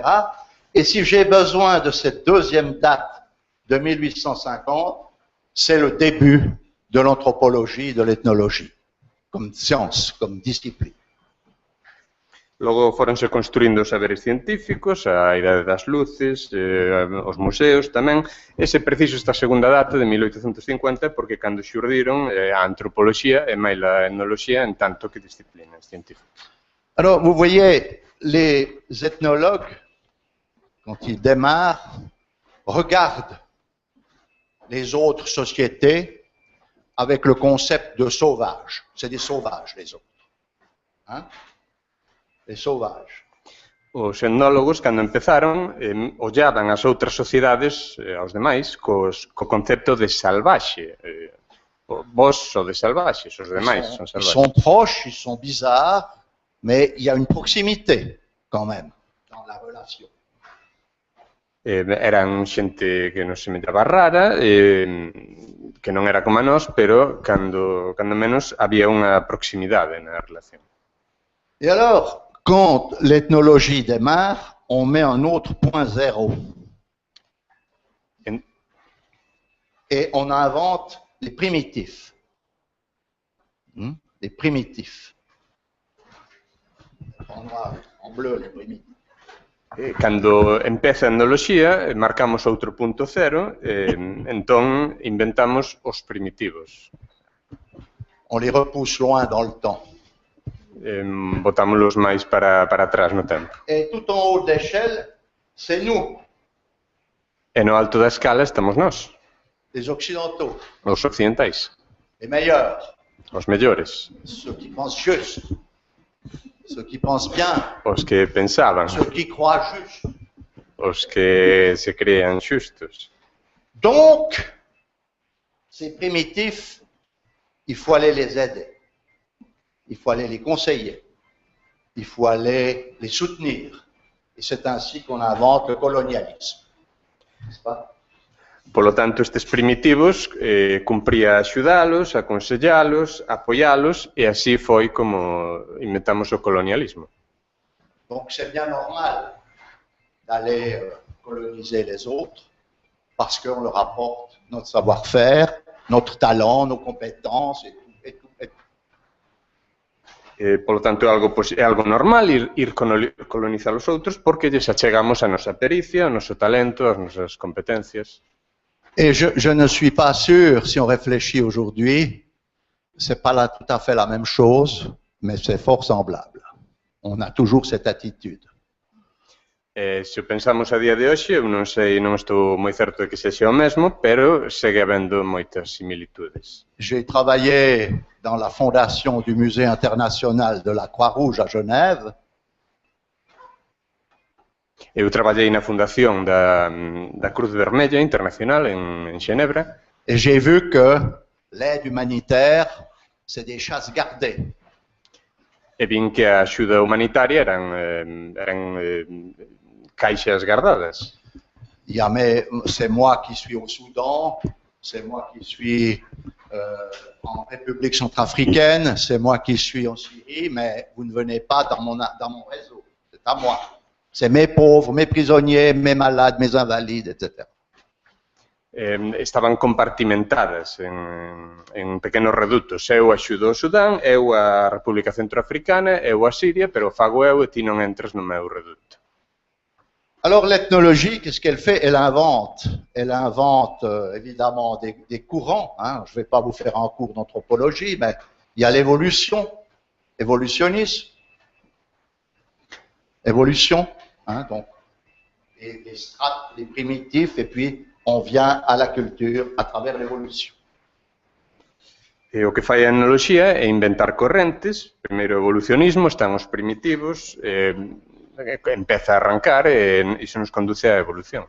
Diffusion, fonctionnalisme, pour ceux qui connaissent cela, hein, c'est Malinowski, culture et fonctionnalité avec Margaret Mead, le structuralisme avec Claude Lévi-Strauss, et puis on vient ensuite à l'écologie, et puis aujourd'hui, c'est tout.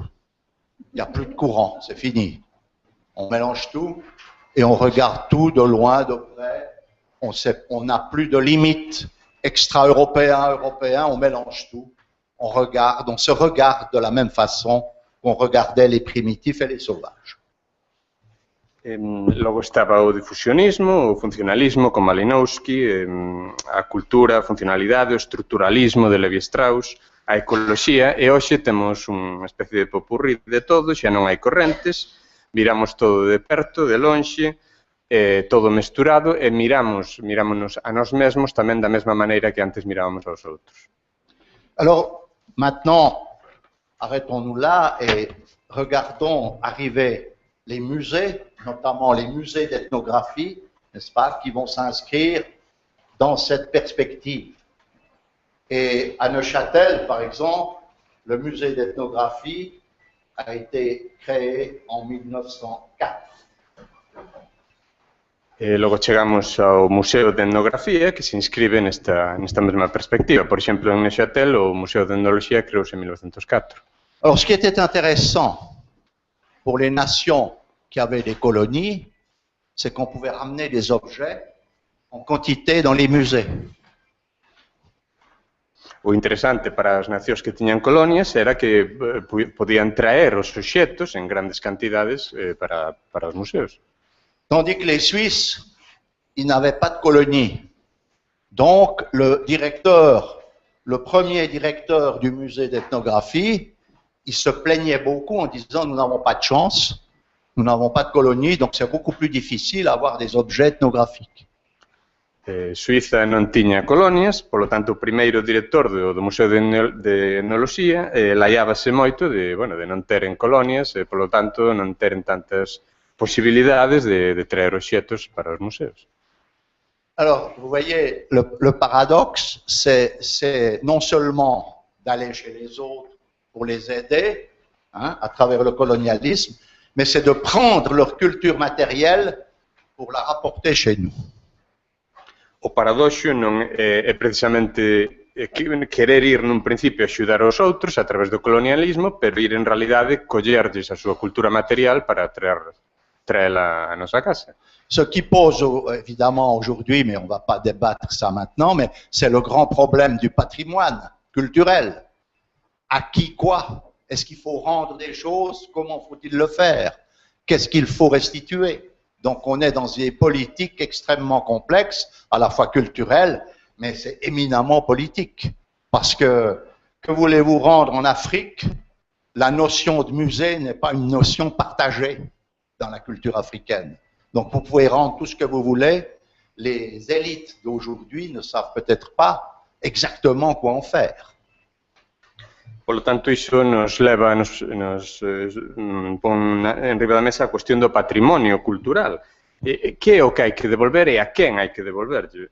É unha cuestión tanto cultural como política, porque non existe, por exemplo, en África a mesma noción do museo non é compartida por parte das elites africanas. En parte non saberían que facer con eses obxectos devoltos, non terían a mesma idea que a nosa.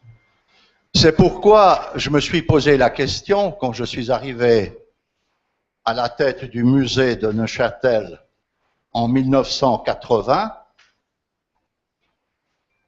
pourquoi est-ce que les Neuchâtelois conservent la culture africaine?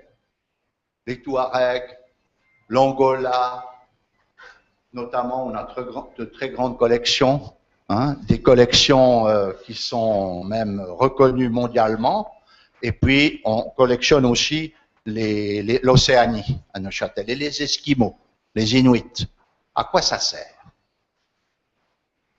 Entón eu planteime a cuestión, cando pasei a estar a fronte do Museo de Neuchâtel en 1980, por que os habitantes de Neuchâtel conservan toda esta cultura africana. Temos un importante patrimonio da cultura tuareg, de Angola tamén, moi importante, recoñecido mundialmente mesmo, tamén de Oceanía, dos esquimais, dos esquimós, dos inuits. Para que serve isto? Alors, face à cette question, j'ai essayé de réfléchir en me disant, il faut peut-être, avec ces collections, raconter des histoires, plutôt que de regarder les objets les uns à côté des autres. Entón eu tentei reflexionar se cadra o que fai falla é contar historias con eses obxetos, no canto de limitarnos a miralos os uns ao lado dos outros. Et les expositions que je connaissais le mieux, c'était des expositions que j'appelle de juxtaposition. On met un masque, un masque, un masque, un masque, un masque. As exposicións que eu coñecía mellor eran as que eu chamaba exposicións de xustaposición. Poñese unha máscara, outra e outra e outra. Et puis, on écrit dessous masque. E en riba escribíamos máscara. Masque, masque, masque. Máscara, máscara. Micro, micro, micro. Micrófono, micrófono. Ça, c'est les expositions de juxtaposition. Je ne dis pas qu'il ne faut pas le faire, mais c'est très dur à supporter. Esas son as exposicións de xustaposición. Non digo que non haxa que facelas, pero poden ser un pouco tediosas. Alors, à partir de là, on a fait des essais. Hein? On a dit, on va tout mélanger. En ethnographie, on prend tout ce qu'on trouve, et on raconte une histoire. Faire une exposition, c'est choisir un sujet et raconter une histoire.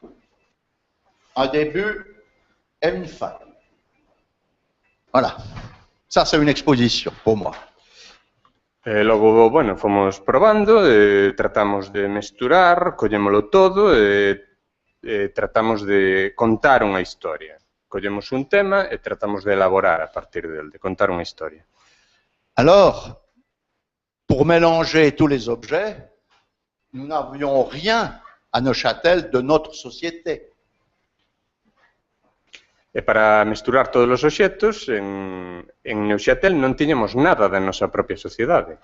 Alors, on allait acheter dans les magasins des objets du quotidien pour raconter l'histoire. Polo tanto, fomos ás tendas mercar obxetos da vida cotiá para contar historias. Mais, jusqu'en 1984, je vais vous montrer quelques images, c'est une exposition qui a 30 ans, ça. Mais c'était pour moi un événement, hein, parce que qu'est-ce qu'on faisait quand l'exposition était terminée? On jetait les objets de notre société à la poubelle. Pero en 1974, bueno, foi un acontecemento comezar a facer isto, pero que acontecía cando remataba a exposición? Pois tirábamos ao lixo os obxetos da nosa sociedade. C'était pas des objets de musée. C'était pas de l'ethnographie classique, enfin, je ne sais pas pourquoi on faisait ça. C'était absurde, mais enfin, 4 ans on a mis, avant de se dire, mais qu'est-ce qu'on fait? Tirábamos porque non eran obxetos do museo, non eran parte da etnografía clásica, pero foi o que fixemos durante 4 anos, tiralos unha vez remataba a exposición. Entón, bueno, chegamos a pensar, pero que estamos facendo? Alors, j'ai décrété, hein, puisque j'ai le pouvoir comme directeur, j'ai décrété que tous les objets qui désormais entraient dans le musée avaient le même traitement, avaient la même considération. Entón eu decretei, porque eu tiña o poder, en tanto que director do museo, que todos os obxetos que entrasen a partir de agora no museo tivesen o mesmo tratamento, a mesma consideración. Ça, c'était un événement terrible. Tout le monde a dit, Hénard, il est fou, hein? Pas bien, l'hôpital, bientôt. Foi algo terrible, todo o mundo me dixo que Hénard estaba tolo, que había que internalo.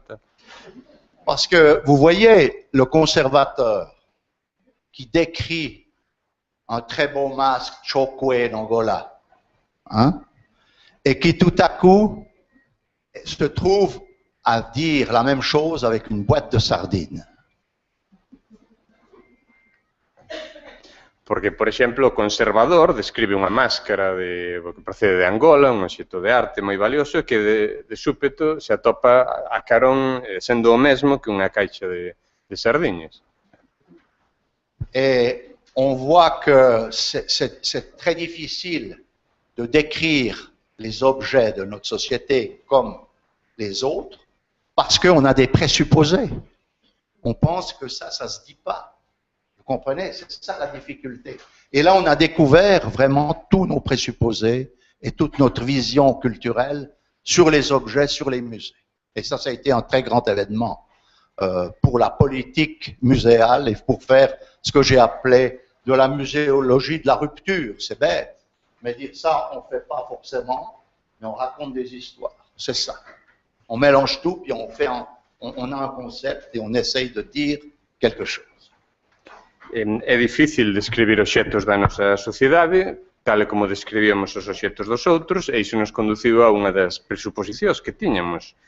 E iso levou a un cambio na política museística e deu lugar ao que chamaríamos a museoloxía da ruptura, que, bueno, trataríase de construir, de mesturar todo e de contar historias a partir disso.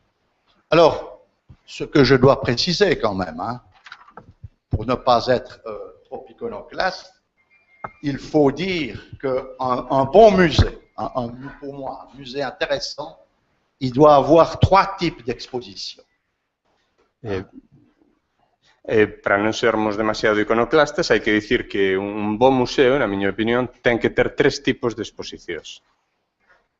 Une exposition de synthèse, Unha exposición de síntese, qui raconte les histoires, que conte historias, une exposition de référence, unha exposición de referencia, qui raconte les collections, qui montre des objets précieux, importants dans l'institution, que amose coleccións, que mostre a de referencia, que teña coleccións, que amose obxectos importantes, preciosos no museo.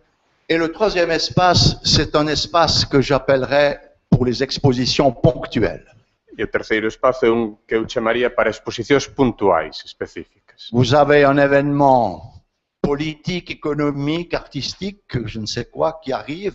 Il faudrait qu'en quelques jours, on puisse construire un décor pour lancer le débat et discuter avec le public. Temos un acontecemento político, económico ou artístico, o que sexa, é preciso que poidamos en poucos días construir un decorado para iniciar o debate. Parce que je vais dire quelque chose de terrible, mais je crois que c'est vrai. Le public, on dit toujours, il faut répondre aux attentes du public. Vou dicir algo terrible, pero que na miña opinión é certo. Dice que o público, que sempre hai que responder ás expectativas do público. Et moi, je suis sûr que le public, il n'attend rien du tout. Eu estou seguro de que o público non espera nada en absoluto. C'est pourquoi il faut lui proposer Por iso hai que propoñerlle des problématiques de tout genre à travers des expositions. Et après, les gens se mettent à discuter en disant c'est scandaleux, c'est pas possible, ou bien c'est beau, c'est pas beau. Et ça, c'est le vrai débat. Hai que poñerlle problemáticas ao público que inciten ao debate, que a xente saia dicindo isto é un escándalo, isto é moi bonito, isto non pode ser, e iso é que dá orixe ao debate.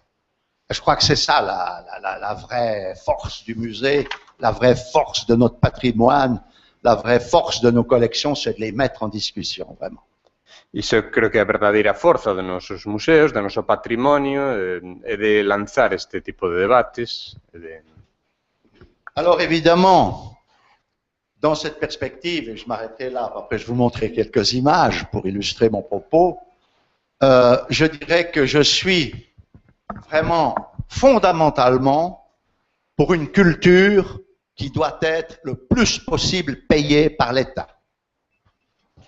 Evidentemente, para que o vexan en perspectiva, voulles amosar algunhas imaxes que amosen esta proposición que eu fago, pero debo dicir que eu estou a favor dunha cultura que, no fundamental, debe ser pagada polo Estado. Parce que, d'une manière générale, l'État, culturellement, pour moi, c'est la liberté.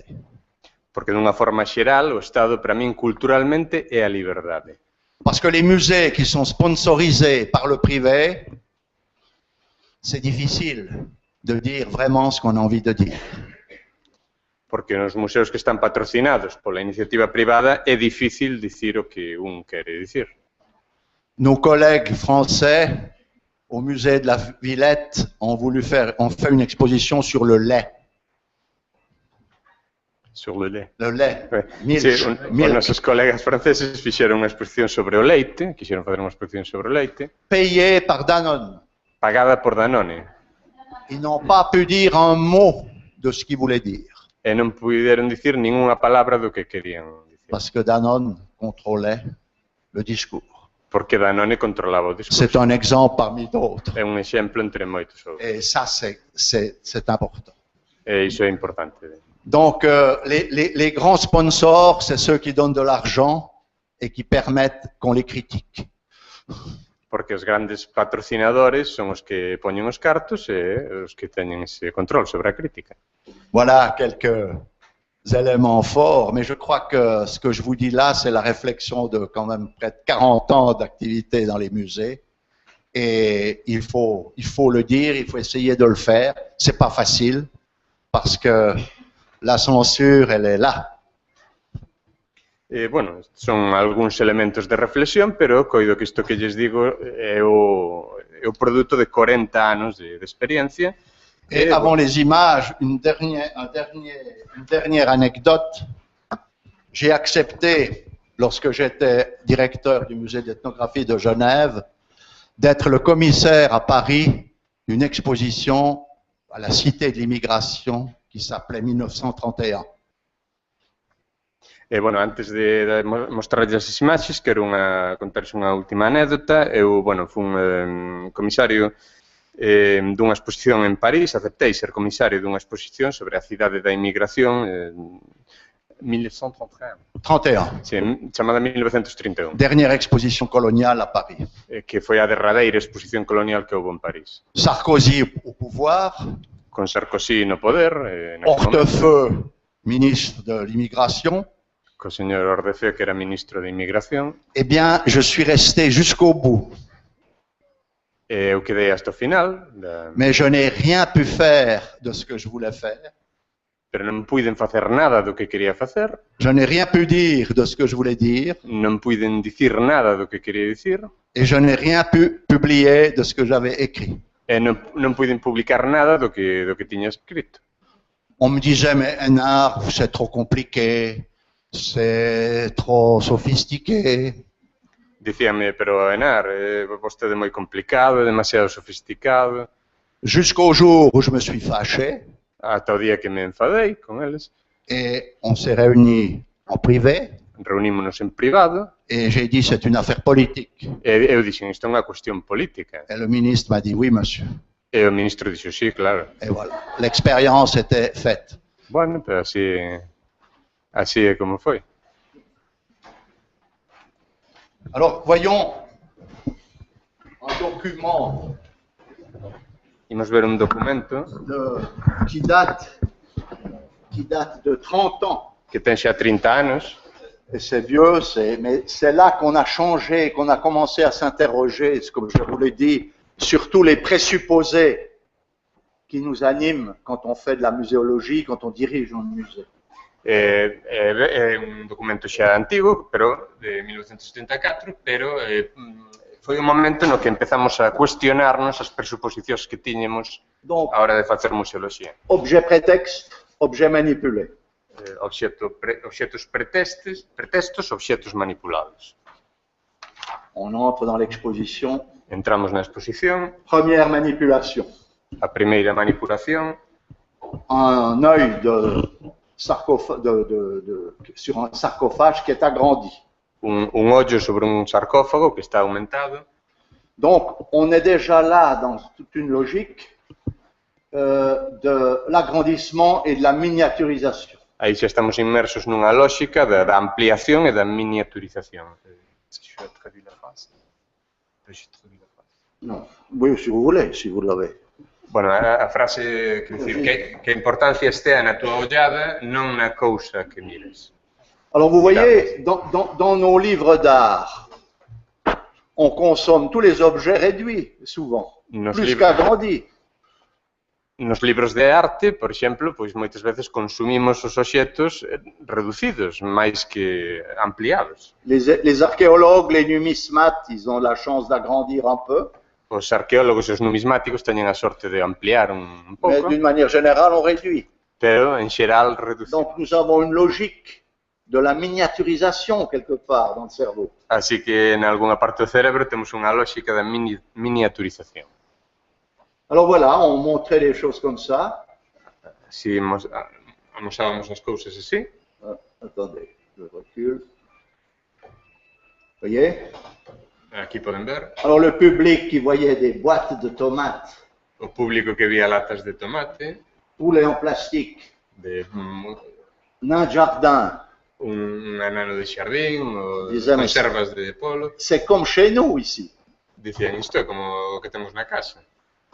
C'est plus un musée et la discussion a commencé là. Isto xa non é un museo, e aí foi onde empezou a discusión, o debate.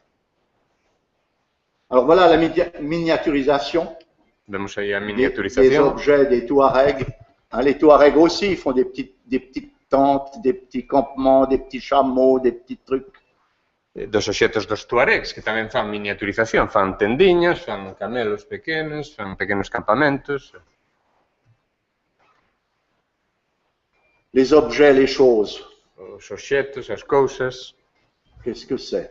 que La géologie, la botanique, a xeoloxía, a botánica, que é todo iso. qu'est-ce qu'on fait de tout ça? Et ça, c'est toujours la miniaturisation. E unha vez máis, volvemos á miniaturización.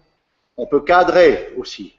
Le cadrage, c'est quelque chose d'important. Podemos encadrar tamén, o encadramento é algo importante. Alors, j'avais été chercher un tableau de Léopold Robert chez mes collègues au musée d'art et d'histoire. Fun buscar un cadro de Leopold Robert, o museo dos meus colegas, o Museo de Arte e Historia dos meus Je colegas, prenais des morceaux pour faire des emballages de produits. e puxen, fragmentos para facer estas embalaxes, este produto. Ensuite, voilà les objets, n'est-ce pas, qui reviennent au musée d'ethnographie. Alors, vous voyez, on prend la poulie, mais on laisse toute la structure sur place. E así vemos os obxetos que chegan ao Museo de Etnoloxía, vemos aquí o obxeto exposto, pero deixamos todo o demais tamén, o embalaxe, todo o que no que veu. Ça, c'était des images pour montrer comment vivaient les Bochimans. Estas son imaxes para mostrar como vivían os bosquimanos. Et ici, les objets qui nous font tous. E aquí os obxetos que nos facemos. Alors, j'avais rencontré un marchand à Neuchâtel qui vendait des éléphants comme des uniques. Eu atopei un mercader, un comerciante en Neuchâtel que vendía elefantes como se fosen pezas únicas, cada unha delas. Un éléphant par jour dans la vitrine. Un elefante ao día tiña no escaparate, Alors, on a discuté. e logo, bueno, J'ai dit, discutimos sobre isto. allez, il faut montrer ça maintenant. E Il a prêté la caisse qui était faite en Inde. Par exemple. eu dixen, bueno, isto hai que amosalo tamén. Falei con el, bueno, entón decidimos expoñer a caixa na que estaban todos os elefantes, feita na India, por certo. Mais voyez l'importance de l'objet unique. Ça dure encore dans nos têtes. C'est un unique. C'est un original. Pero vemos como perdura na nosa mente a importancia do obxecto único, é algo único, é un original. Alors on peut réfléchir sur la copie et puis bien sûr sur les faux. E poderíamos reflexionar sobre a copia e sobre os obxectos falsos, por suposto. Oh là, j'ai fait une erreur. Attendez, là, voilà, ça revient. Il faut m'aider, madame. Merci. Se me pode axudar. Excuse-moi. Je suis pressé, je vais te saisir. C'est être le premier. Ah, ici, oui. D'accord, excusez-moi.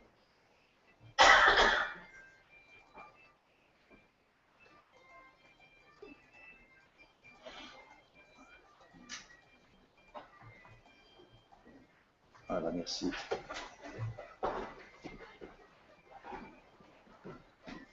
Bon, Coca-Cola, c'est une vieille affaire. Coa Coca-Cola xa, bueno, é dai moito tempo. Les déchets, l'emballage, n'est-ce pas, la magie de l'emballage, Os refugallos, a maxia do embalaxe, avec les L'emballage. déchets ici recyclés, os refugallos reciclados tamén. les déchets encore. Unha vez máis os refugallos. Tout peut servir. Todo pode servir. C'est le structuralisme, ça c'est Lévi-Strauss, n'est-ce pas? Isto é o estructuralismo, a bricolaxe, La pensée sauvage. o pensamento salvaxe. Et puis des objets stupides qu'on achète dans les magasins, on ne sait pas très bien à quoi ça sert. Logo obxetos estúpidos que mercamos nas tendas que non sabemos moi ben para que serven. Et puis j'avais fait un espace sur les paysans. E logo fixen un espazo sobre os campesiños, sobre a... En 80, c'était la nostalgie, le romantisme paysan. En 1980 iso era, bueno, a morriña, a nostalgia do campo, o romanticismo. Alors j'avais fait un décor un peu kitsch Entón fixen un decorado un pouco pour dire que kitsch, c'est stupide, para dicir que era algo parvo, que era algo estúpido. mais c'est complètement raté. Pero non funcionou para nada. Le public disait, ça c'est beau, A xente dicía, iso é bonito. c'est comme chez nous, É como au musée. como na casa, o museo como o que temos na casa. Erreur É un erro. de discours, n'est-ce pas? Un erreur de Je discours. represse faux, mon Dieu, mon Dieu. De discurso... Excusez-moi, madame. Disculpe. Est-ce que je vais là? Non, si vous prenez dans n'importe quelle image. Allez, ça va. Aïe, aïe, aïe, aïe. Excusez-moi, je suis distrait.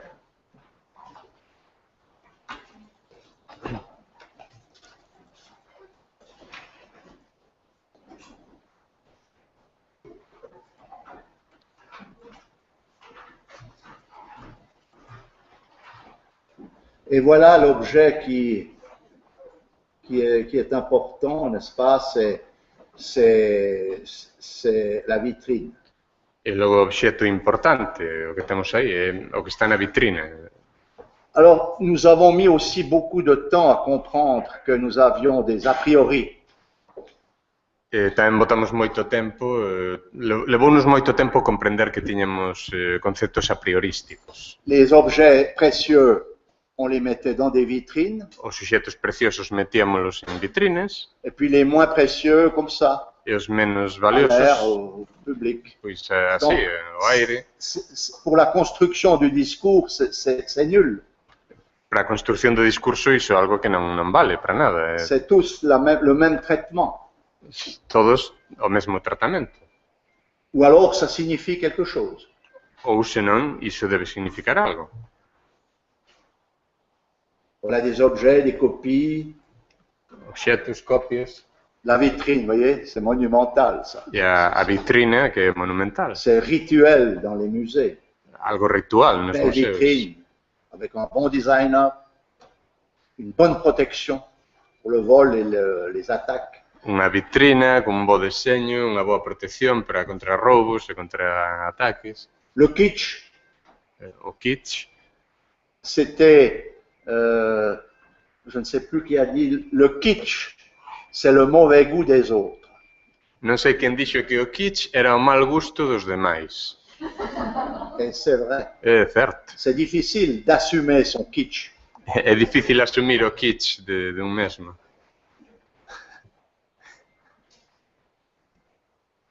Voilà, des objets de tout genre qu'on essayait de présenter pour montrer comment on transforme la réalité, comment on manipule. Obxetos de todo tipo que intentábamos presentar para, bueno, mostrar como transformábamos a realidade, como manipulábamos. Vous voyez, les collectionneurs classiques qui, à la fin d'un dîner, mettent leur masque, Os coleccionistas clásicos que, cando remata a cea, pois poñen as máscaras, un style.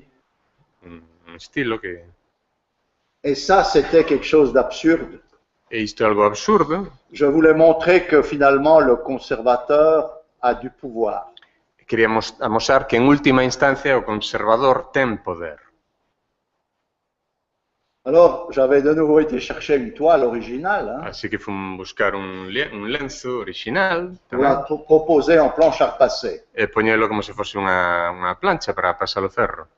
C'est absurde. É algo absurdo, Mais le public comprend ce que c'est qu'un acte d'autorité. pero o público entende que é un acto de autoridade. Et ça, je suis très sensible à ça. Dans toute l'histoire du musée que j'ai parcouru, ce pouvoir d'imposer aux autres. E iso é algo ao que eu son moi sensible en toda a historia dos Parce qu'il y a museos, la culture, l'établissement, l'histoire, la renommée, les stéréotypes, et tout y va, n'est-ce pas? Et vous, vous êtes le maître là au milieu. o poder de impoñer aos demais todo iso. Un é o amo, non? Pode impoñer a cultura, os estereotipos, os modelos. Des faux, des vrais, ça c'est tous des objets faux. Todos son verdadeiros ou falsos, bueno, todos son obxetos falsos. Et puis des objets que l'on fabrique comme des magiciens. E obxetos que fabricamos como se fósemos magos. Pour faire croire que. Para, bueno, transmitir unha impresión, para facer creer algo. Alors ça a été notre premier exercice il y a 30 ans. Ese foi o noso primeiro exercicio hai 30 anos. Je crois qu'on arrive un peu au bout. J'ai encore quelques images, mais c'est trop. Quedame unhas imaxes, non sei se estamos. C'est peut-être compliqué, hein. Se cadra é complicado. 5 minutes. Oui, je vous montre encore 5 images, mais je ne veux pas abuser de vous. Vou mostrar outras imaxes, pero non quero abusar. Je pressou, là, pour Se pode vir a axudarme, lamento unha vez máis. 5 minutes. 5 minutiños.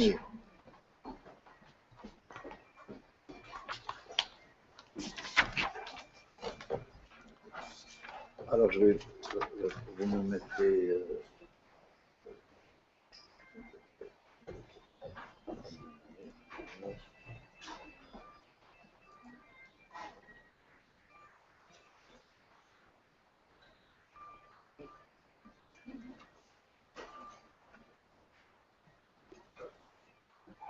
Non, celui-ci. Oui, ça fait.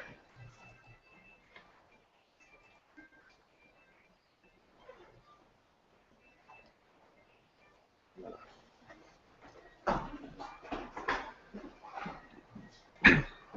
Je vous donne le principe et je vous montre quelques images. Voulle dar o principio e mostrarlles algunhas imaxes. En 2000, nous avons décidé, 3 musées, de faire la même exposition intitulée La Grande Illusion. No ano 2000, 3 museos decidimos facer a mesma exposición titulada A Grande Ilusión. Nous avons travaillé sur l'économie, les cours de la bourse qui s'effondrent, les mésaventures des uns et des autres. Traballamos sobre a economía, a bolsa, o mercado de valores que caía, as desventuras de uns e de outros.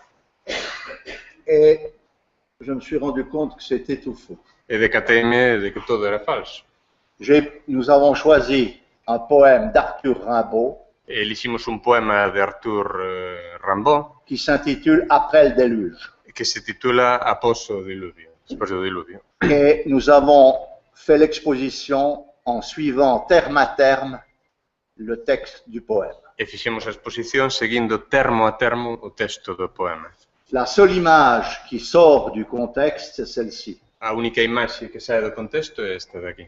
Pour dire qu'après toutes les révolutions, le système recommence comme avant, avec quelques changements, et puis finalement ça s'essouffle, et puis il faut recommencer encore une fois. Il faut toujours un déluge. Para dicir que despois de todas as revolucións o sistema recomenza, volve a empezar, todo vai acougando, apousando, e despois hai que volver a empezar outra vez, que todo é un diluvio. Une exposition comme celle-ci, aujourd'hui, elle prend tout son sens en Tunisie, en Égypte et dans bien d'autres lieux. Unha exposición como esta, a día de hoxe, adquire todo o seu sentido en países como Túnez, Egipto ou outros máis. Alors, je vous montre une ou deux images. Aussitôt que l'idée du déluge se fut assise, mostrarei unha ou dúas imaxes, en canto acougou ou sentou, máis ben, a idea do diluvio. C'est difficile d'asseoir le déluge en muséologie. É difícil facer sentar un diluvio na museoloxía. Un lièvre qui s'arrête, vous voyez, pour dire sa prière. Unha lebre que se detivo para facer unha pregaria. Et puis, encore quelques souvenirs, les pierres précieuses, les fleurs. Alguns recordos, as pedras preciosas, as flores. Et puis, la vie économique recommence. Les étals, dit Rimbaud, dans la grande rue, les étals se dressèrent. E logo a vida económica que recomenza, como di Rimbaud, na grande rúa os postos do mercado se volveron a erguer. Je vous montre une image que j'aime beaucoup. Les castors bâtir. Unha imaxe que me gusta moito, os castores construen. Alors, Construían. on met des castors, n'est-ce pas, qui construisent. Alors là, avec des images de Berlin derrière. Après la Révolution, après un changement, on se remet à construire, etc. Poñemos detrás, os castores construen, e poñemos detrás imaxes de Berlín, despois da Revolución, que nos poñemos a construir. Les mazagrans fumèrent dans les estaminets. Os mazagráns, un tipo de copa, pois fumeaban nos cafés. Alors c'est les Turcs. Bueno, eso eran os turcos. Technologie qui s'en va, hein, et ce que j'aime beaucoup, vous voyez, c'est ça. A tecnoloxía que parte, algo que me gusta moito é isto. Madame établit un piano dans les Alpes. Como di Rimbaud, a señora instalou un piano nos Alpes. Et c'est le tourisme. Ben o turismo. Hein, qui démarre. Que empeza o turismo. Les caravanes partirent. As caravanas partiron. Et puis, il y a des choses bizarres qui se passent. Logo hai cousas raras que pasan. Et on nous annonce que c'est le printemps. E se nos anuncia que é a primavera. Mais c'est un mauvais printemps. Pero é unha mala primavera. Tout le décor kitsch qu'on a fait là. Daí o decorado kitsch que puxemos. Il faut refaire le déluge pour commencer la révolution, la guerre, etc. Hai que volver a facer o diluvio, recomenzar a revolución. Mais la sorcière ne voudra jamais vous raconter ce qu'elle sait que nous ignorons. Pero a feiticeira nunca quererá contarnos o que ela sabe e que nos ignoramos, como di Rimbaud. Donc, je m'arrête là. Vous voyez qu'un poème comme celui-ci, raconté muséologiquement, le poème est compliqué, mais le public comprenait très bien le message de cet échec toujours qu'il faut digérer et toujours continuer pour avoir une meilleure situation, meilleur développement, etc. On ne peut pas s'arrêter et figer le tout. Et c'est vraiment l'actualité d'aujourd'hui, quelque part, 10 ans après.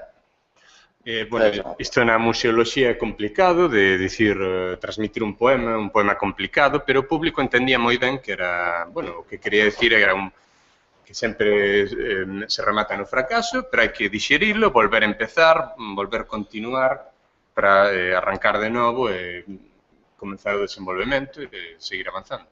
Alors je crois, c'est le souhait et le conseil que je pourrais vous donner pour ceux qui se lancent dans la muséologie, la direction de musée, pour le patrimoine et tout.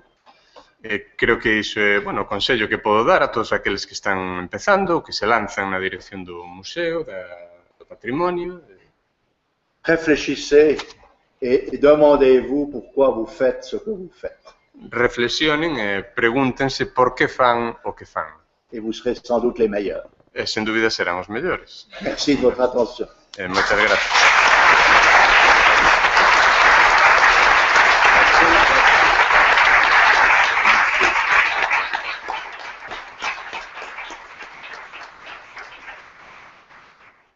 Bueno, pois con esta chamada reflexión que de alguna maneira conecta tamén coa chamada a reflexión que tamén facía Antón Bamonde na súa ponencia, pois agradecemos ao profesor Henar a súa brillante exposición e dámonos exactamente 25 minutos para en media hora comenzar o debate cos dous ponentes e nestes 25 minutos aconsello-vos que reflexionedes sobre o que se acaba de decir para intervir no debate. Gracias.